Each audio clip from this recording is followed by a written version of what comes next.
When our best fur friends leave our world, many of us are left wanting one last scritch, one last hug, one last walk together.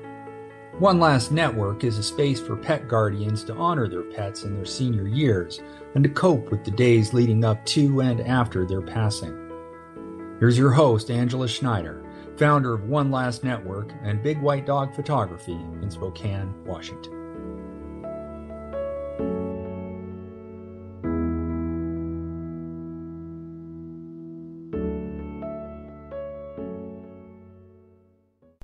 Hi, and welcome to One Last Network.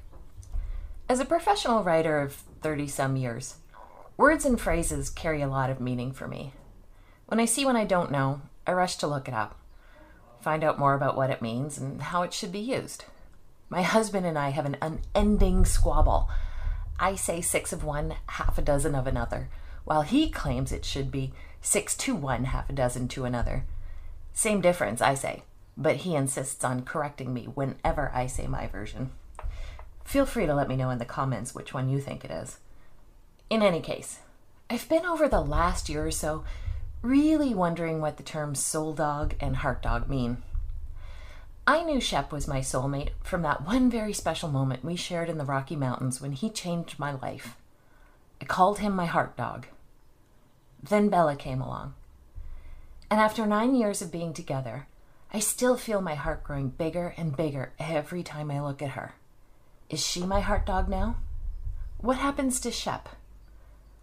Then I heard the term soul dog, and I thought, well, maybe Shep is my soul dog and Bella is my heart dog. But what happens when Bella is gone? Do I get a catchy new phrase for the next love of my life? Do we get to have 2 soul dogs or 3 heart dogs? And what the hell does soul dog and heart dog mean anyway? And here's the big one.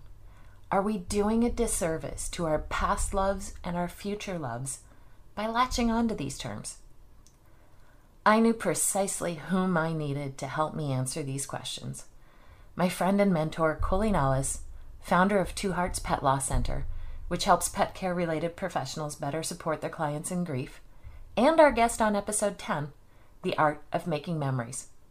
Have a listen. Hello, Coleen Ellis. Welcome back to One Last Network. I can't believe you had me back. I just love this. I can't believe I don't have you on every week. Well, I kind of thought the same thing, but that's all right. We'll make it happen. We'll make it happen. First of all, we have to give everybody a break from us, for gosh sakes, because we're both a little extra. I think so. Yeah. I do too. Yeah. I do too. It's not the first time I've been called a lot. Yeah, I'm good with a lot. But you know what? I at the end of the day, we may be a lot and we may be extra, but our hearts are as big as I live in Dallas, so I can say this, as big as Dallas. And what we want to do is we want to bring good. And we know there's a whole bunch of people out there like you and I, and we want to share the extra and the a lot and bring our big hearts and know that we're all in this because we love us some creatures. Right? They're the best. Aren't they the best? I know. We could go on for hours. I know we could. We could. So leading into that, what I wanted to talk to you about today is I hear people, and I've done it myself, I hear people latch on to the terms heart dog and soul dog. And I think that is a wonderful tribute to the beasts that do bring us so much. But are we somehow limiting ourselves with those terms in loving another beast? You know, since you posed that question to me a few weeks ago, I've thought about it from a variety of aspects and through a variety of lenses. And, you know, I think, Angela, if I had to ask you that same question, well, I'm not going to project on you. I'm going to give you my answer and how I unpack it, because I know the second heart dog that I got, and yes, I did. I got a second heart dog, and I actually have a third heart dog right now. The second heart dog that I got, it gave me cause to pause to say, was she really the first one? Was she really my heart dog?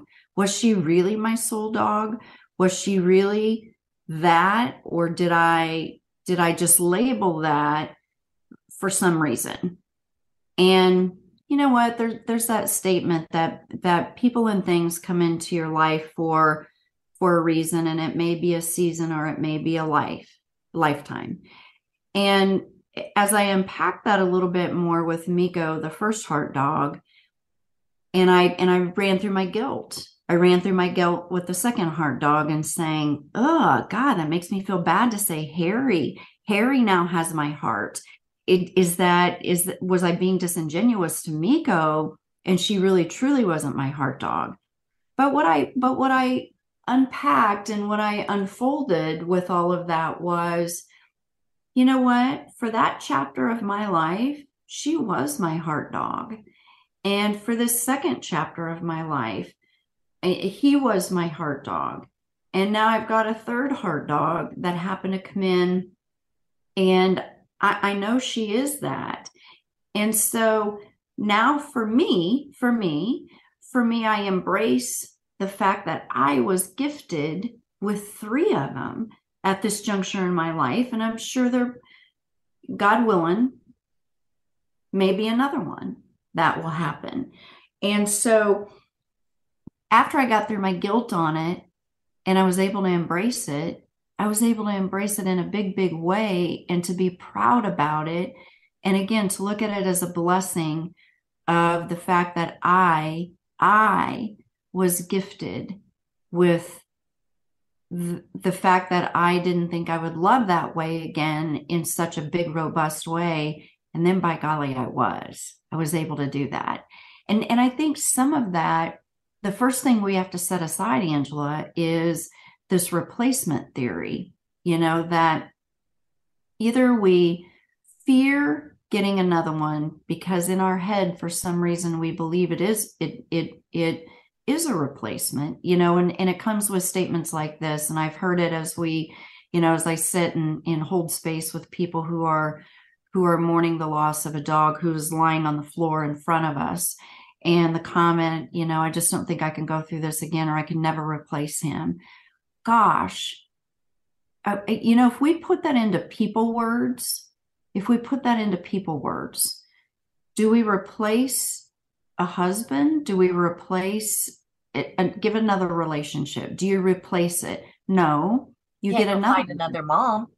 You don't replace a mom. And I've always said to people too, with those that don't get what you and I get, those that say to us, well, just get another one. It'll help, and I say 1,000 times, and you can unpack this in a variety of ways. Nobody came up to my mother at my father's casket and told her or asked her, are you going to get another one? Because it'll help. Nobody did that. Nobody said, you should replace him. It'll feel better. And she didn't stand there and say, I don't think I can do this again. I don't think I can replace him. She didn't say that. So for us as animal lovers to step back a minute and say, first of all, to put the pressure on another animal and to say, I'm going to replace him or her, man, that's a lot of pressure on a new one. Instead of saying, when I do get another one, they're going to come in with their own spirit, their own personality, their own this, their own that.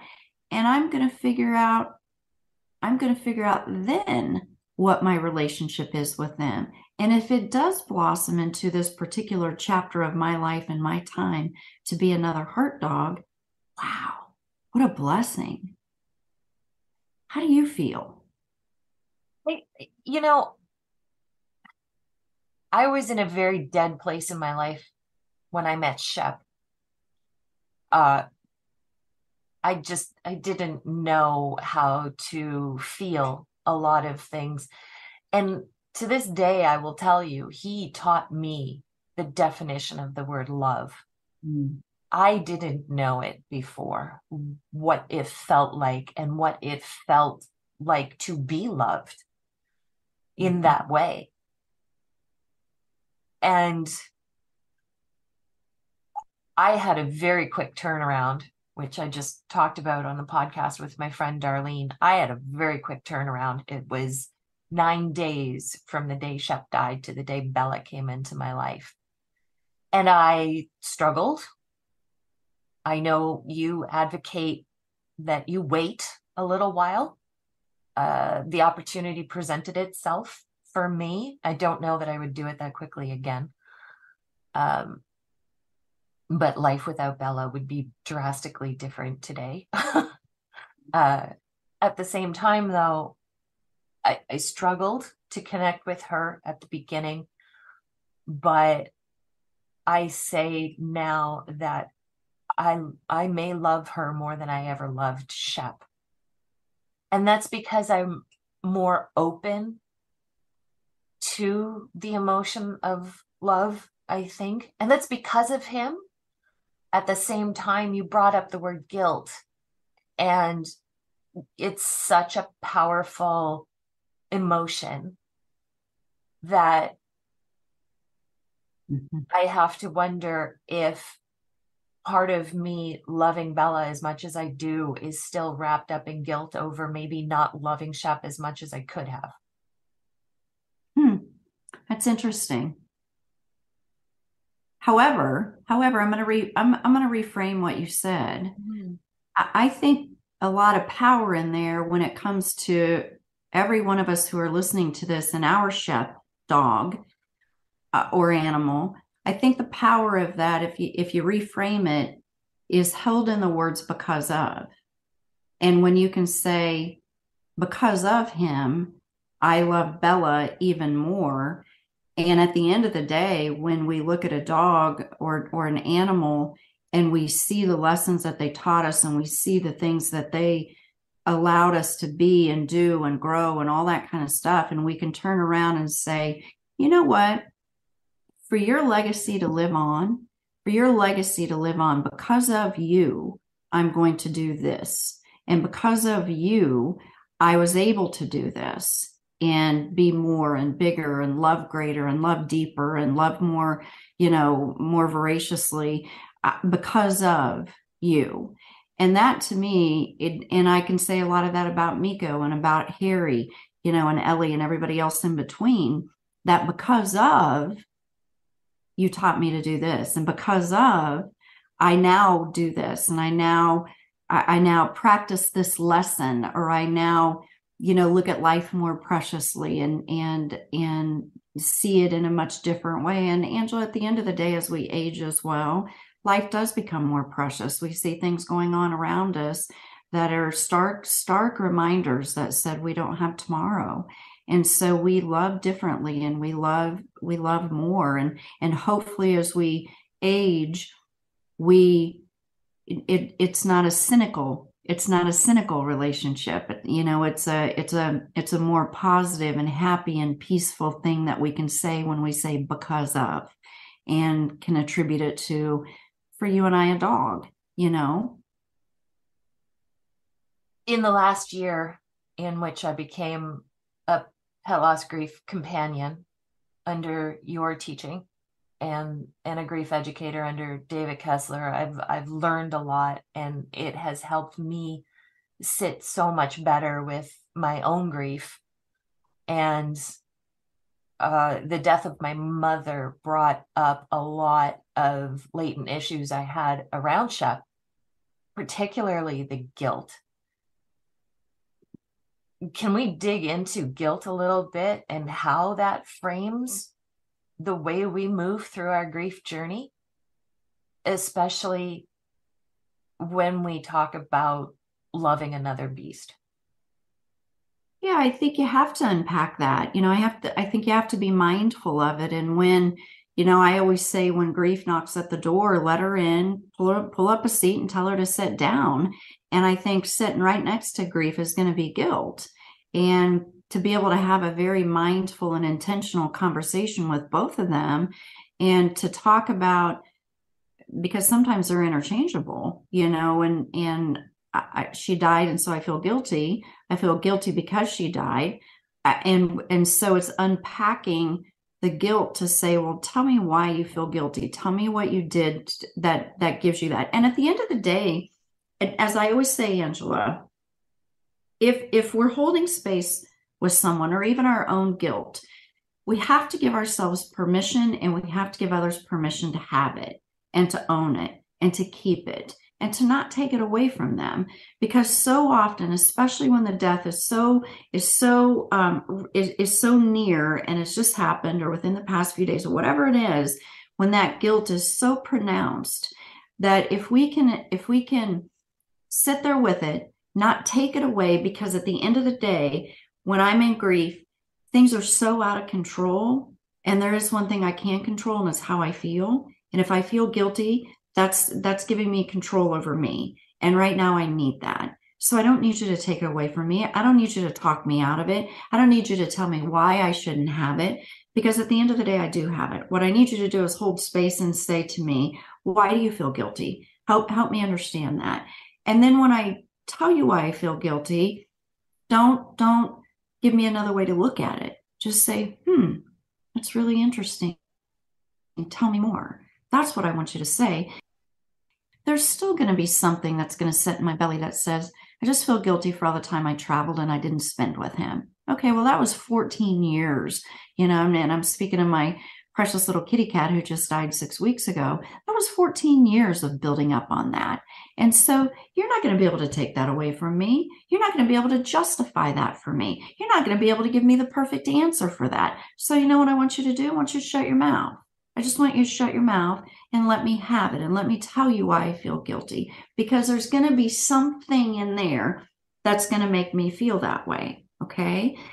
Now, as we get further into our grief journey, maybe what we can do as a companion is say, if you had to reframe that guilt and you had to put it fact-based and look at it from, you traveled all the time or you traveled a lot.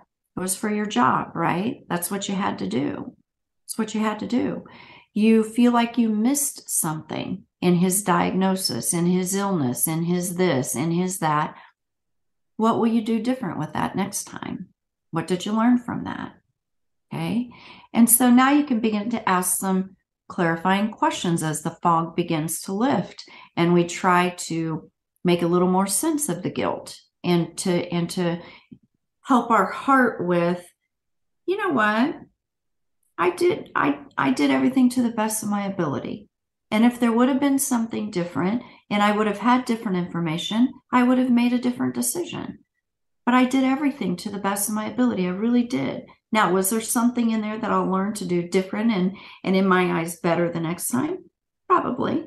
And I'll do it different and better the next time because of him. Do we always recognize guilt when she walks in the door, though? Think so. I think you have to ask yourself. I think you have to do a deep dive into your belly and say, what is that emotion that I'm feeling right now? Is it anger? Is it sadness? Is it guilt? What is it? What is it? Tell me, being, tell me what it is. And then when I can really truly put my finger on it, then I can say, okay, all right, what am I going to do with that one right now? What am I going to do with that one? Yeah, I always said to Shep, do you get enough love? And now, oh, the little angel just came up the stairs and looked in my eyes. She's amazing. I look at her and I say, do you get too much love? I love it. Because you're right. I've learned so many things about being a pet parent. And I used to look back and feel guilt around that and not having been a better pet parent to Shep. But I was young and stupid in my 30s. And now I know that I'm a better pet parent because of him. Absolutely. Yeah. So isn't it powerful once you say it differently like that? And now you look at it, you go, wow, dude, every day you're shaping what I do with Bella because of you. Because of you, I do it differently. Yeah. And one of the things we talked about the last time you were on too is planning the end. And I know that's a big thing for you in your line of work and in the way you teach pet loss grief companions. How can planning the end alleviate the guilt and help you move forward in loving another beast? So let's unpack that a little bit. So planning the end, Angela, you and I have talked about this a gazillion times. When we realistically look at the end, it is going to happen to every one of us. And when we throw our hands up and we shield our eyes and we do whatever we're going to do to say not to me and not to him and not to her for sure, ain't happening. Then the day comes and we have plodded along and we have said it's not going to happen. And then all of a sudden the day is staring us in the face. And there are things that we wish we would have done and things that we wish we could have done and things that we wish we should have done. And so planning ahead says, listen, when we're in the window, and I'm going to frame it as that, when that time is here, okay? When the time is here and we're in the window, which means any day during the window, the time is right. And when we see that time coming and the window is now open and we're there, then the planning ahead part of it says, what am I going to do over the next few days, few hours, few weeks that is going to give me cause to pause? And when I look back on this time, I'm going to be able to say wholeheartedly, the end was perfect. And we did all of his favorite things. We took the final pictures. We went through Chick-fil-A the final time. We went through Chick-fil-A 19,000 times. We went for the walk on the beach. We, for the kitty cat, we went out and sat in the backyard and he got I'm air quoting chase for all of our listeners, chase a bird for the last time. And when we can then close our eyes and say, yeah, you know what? The end was perfect. Did I still have a little bit of guilt of 14 years that I traveled and didn't get every minute with him? Yeah, that's still there. But then I reframe it and say, yeah, but I was working. Okay. And it had to be. So planning for the end gives us that time to say, how will I make the end perfect and memorable for me and peaceful? Okay. How will I be able to say to myself, I did everything when I know there was no more cure and we moved from cure to care? And so I could take that final end and say, dude, it's all about you. How are we going to make this end perfect? And then the last part of that is as a responsible pet mommy, that I know I did everything in researching and figuring out and finding out everything that was going to play into his end. The veterinarian that was going to come to our home, how were we going to do that? Tell me about her style. Tell me about his style. Doesn't match my style. The fact that I kept him home for 2 days because I could, and it was important to me. And I think it's important to everybody, but we're scared to ask about things like that. Keep him home for a couple of days. So you have your time for a visitation. You have your time, in the beautiful words of Dr. Alan Wolfelt, to back up and say hello as you prepare to say goodbye. That's another one. And lastly, that I have researched and I've done my due diligence on who's going to take care of his precious body for the cremation process or the burial process. Because I want to look at all of those things and say, I did the research, I did the due diligence, I'm a responsible pet mommy. Of course I did. I did it when he was alive. Why would I not do it in his death? Because I don't want there to be something that I hear about or that I see, whether it's a bad story about a process that I did for him, or it's something that I said, dang it, I didn't know I could do that. Nobody told me I could do that. Nobody told me I could keep him home for 2 days. And so now I feel bad again that I didn't do everything. Do your due diligence. Whether it's throwing something out on Facebook to say, hey, I'm approaching the end with my precious sweet baby. What have you all done when the end has come? If that's your style, throw it out there. You, as you well know, anything is on the internet. Go figure out the beautiful, beautiful ways to say goodbye to a precious sweet pet. Figure it out and then take whatever's in there and make it right for you. Do that. But we have that responsibility with this one thing, Angela, that's going to happen to all of us, every one of us. Do your due diligence. There are any number of people out there who will say, I can't do this ever again. I can't get another dog. I won't get another dog. This has just been too much for me. Can planning the end of this precious life alleviate that feeling? You know, what I say to people, and I guess it's a protection mechanism, I'm guessing. You know, what I say to them is, I don't even know why we're talking about that right now. Mm-hmm. Because right now is all about Bella. And so we should be spending time in honoring Bella and talking about Bella and not talking about doing this again. Mm-hmm. Why would that even enter the room right now? You know, put it aside. That shouldn't even be in any part of your being right now.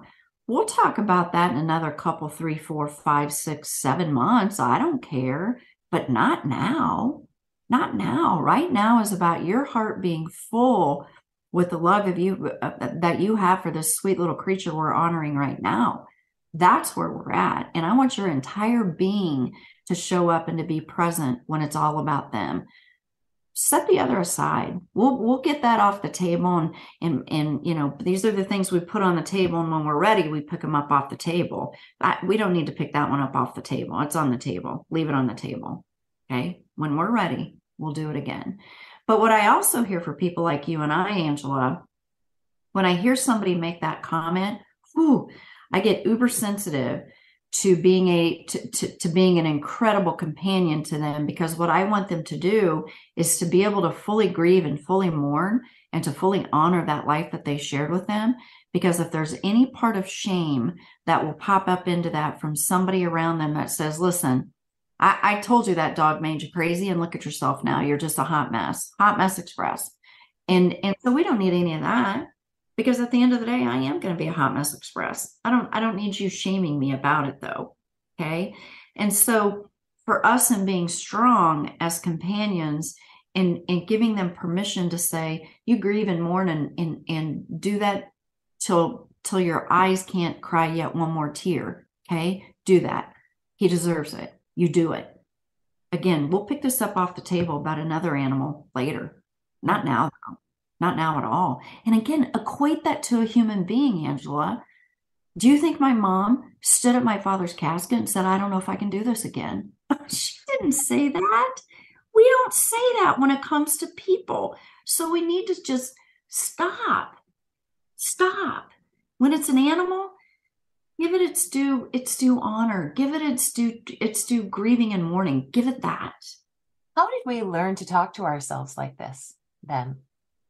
Well, because I think we're trying to appease those who are saying it to us. I think we're trying to appease them in some way, shape, or form, versus being able to say, to heck with you, you know, or whatever other harsh words we want to use. Just forget it and do your own deal. And permission at this moment to make it be all about this one. And that one's going to hurt a lot more. It's going to hurt, because when we're fully present to the one we're talking about, that's going to be big. That's going to be big. And it's a diversion to think about getting another one. It's a diversion. I don't need you doing dosing is good, but let's stay present. And I think there's a lot to do with the fact we have pushed grief into a closet, right? That we aren't supposed to grieve visibly and publicly. It's something that we are supposed to do at home or at the funeral home or because it makes other people uncomfortable. I don't care anymore. I Right. don't. If I get hit with a wave and I'm anywhere, I'll cry. I just don't care anymore about what other people are going to think when they see me crying, because Yeah. it's not their experience, it's mine.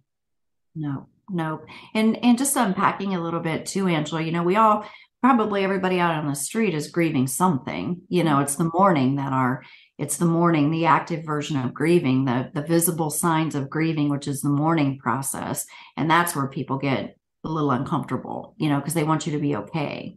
And I'm like you, if I have a grief burst, I have a grief burst, and it is what it is. And I'm unapologetic about it. And doesn't make me uncomfortable, not at all. And I think that, you and I and whoever else wants to get on our bandwagon with us, it's the permission to have emotions, and it's the permission to sit with them, and it's the permission to be okay to have them. I'm probably a lot like you. If I see somebody crying somewhere, I'm the first one over there and wrapping my arms around them and saying, "You okay? What's going on? What can I listen? What can I listen to?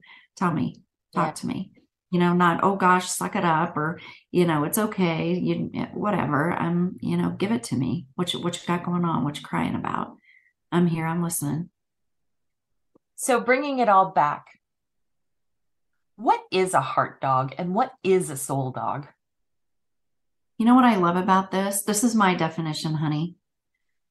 It's a feeling, and I don't know that it has anything more than a feeling. And sometimes it's hard to describe a feeling. And so for me, it's a feeling. And it's just one that I can't tell you why. I can't tell you what created it. There's no physical characteristics to it. There's no nothing. It's just this inexplicable feeling, which I believe at the heart of it is the best. I think when it can't be explained, when it's a mystery, that to me is the most profound, when there's not an answer. That's me. That's my definition. If I had to put it into words, sometimes when I look at Bella, I remember that part of How the Grinch Stole Christmas, where his heart grew 2 sizes and broke through the frame. Yes. That happens all the time for me. I just feel my heart going boof, boof, boof, and getting bigger when I look at her. That's so cool. I love that definition. I love that. I love it. What cracks me up about your question, I've in my pet funeral homes, man, I've stood next to thousands of people, thousands and thousands and thousands of people as we look down on a precious, sweet love. And girl, let me tell you something. Sometimes I look down on these sweet little creatures, and they are faces only a mama can love. They are just hot mess expresses. But at the end of the day, it's their heart baby. And so I think it's how you describe it, that there's this unexplainable connection that mommy, just like your heart from the Grinch that Stole Christmas, their heart just grew and grew and grew. And on that bad day, that heart was shattered and crumbled, but their heart grew and grew and grew with that sweet little love. And I love that. The other thing I try to imagine too, and this is something I can't remember where I learned this one, but when you lose someone, or a fur friend, an adventure buddy,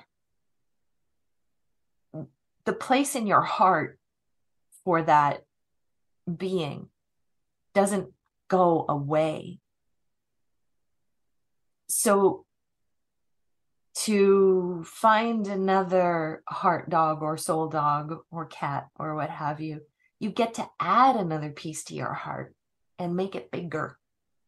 All of the creatures that we love, be they 2-legged or 4-legged, or for some 3-legged, or no legs, because people like fish. You just Yes. get to have a bigger heart. Yeah. Yeah. There was in fact, I'm going to have you keep talking because I'm going to go find this. There was a quote that I had in all my pet funeral homes on the wall, and it's exactly what you were just talking about. Exactly. And it talks about, I can only hope that when I go, that my heart is as big as theirs. Oh, I just found it. And I'm going to read this. It came to me that every time I lose an animal, they take a piece of my heart with them. And every new animal who comes into my life gifts me with a piece of their heart. If I live long enough, all the components of my heart will be animal, and I will know, and I will become, sorry about that, and I will become as generous and loving as they are. Isn't that the best? Yeah. If I live long enough, all the components of my heart will be animal, and I will become as generous and loving as they are. Oh, had that in every one of my facilities. Powerful. Yeah. Something we can only strive to be. Well, one of my mottos is that they show us the way. Oh, I agree. And I'm good with that. I'll follow. Love being with you. I always do. I love being with you. Thank you so much for coming back, Coleen. I guess, dear listener, that the terms heart dog and soul dog mean whatever you need them to mean. And you can have more than one soul dog or heart dog. However many it takes to make your heart grow 2 sizes and break out of that rickety brass frame like the Grinch's. One of my takeaways from my discussion with Coleen is that I'm probably still feeling some guilt over Shep's death. That maybe I didn't give him the life he deserved while he stood by my side. Maybe that's why I struggle with labeling him and Bella a heart dog or a soul dog. And maybe that's why I fear giving them those labels will prevent me from loving another Maremma sheepdog fully and completely, giving him or her the life they deserve. But if I sit with it for a few minutes, I know that after I figured my own shit out, I did give Shep a good life. We hiked, we visited ghost towns together, we road tripped, he saw the Atlantic Ocean. I rushed home from work in the middle of violent hail and thunderstorms in Calgary to hide in the closet with him. And we spent many quiet nights at home, just being together. Yes, I am that friend who will lie to you and say, sorry, I can't go out tonight. My dog isn't feeling well. Just so I don't have to go out. Just so I can sit at home and be with my dog. And I know that when another Maremma sheepdog comes into my life, I will love him or her fully and completely, because I know now that giving them that life is more than loving them. It's honoring the memory of Shep and Bella and the love and joy and teaching they've brought into my life. I would love to hear in the comments your thoughts on the terms soul dog and heart dog and what they mean to you. Next week, I sit with Nancy Kiefer of Nancy Kiefer Photography in Syracuse, New York. Nancy is a platinum member photographer at One Last Network, and we're going to dig into why she does what she does. Until then. I'm Angela Schneider, owner of Big White Dog Photography in Spokane, Washington, and your host at One Last Network, signing off to go get some Bella snuggles. Listen to One Last Network on whichever podcast platform you prefer. We're on Spotify, Stitcher, Apple Music, and Amazon Music. Don't forget to hit follow or subscribe so you don't miss an episode. If you have a friend who might be interested in our content, make sure you share us with them. Thanks for listening.